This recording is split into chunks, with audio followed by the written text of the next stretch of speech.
Welcome to our channel লেখাপড়া। আজকের topic হচ্ছে ক্লাস 10-এ চ্যাপ্টার 5-এ বিকল্প ও চিন্তা ও উদ্যোগ।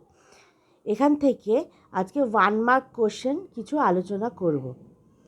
প্রথম কোশ্চেন, বিদ্যাহারাবলী গ্রন্থটি কে রচনা করেন? Felix carry. Bengal technical institute কখন প্রতিষ্ঠিত হয়? 1906 খ্রিস্টাব্দে। শ্রীরামপুর ত্রয়ী কারা ছিলেন? উইলিয়াম ক্যারি, জোশুয়া মার্শম্যান এবং উইলিয়াম ওয়ার্ড শ্রীরামপুর ত্রয়ী নামে পরিচিত।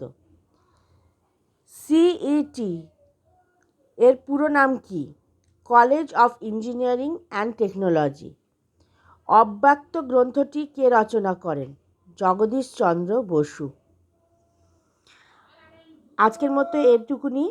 এরকম ভিডিও পেতে সাবস্ক্রাইব করো চ্যানেলটি এবং বেল আইকনটি প্রেস করো। আর তোমাদের কী কী নোটস লাগবে সেটা আমাকে কমেন্ট সেকশনে জানিও।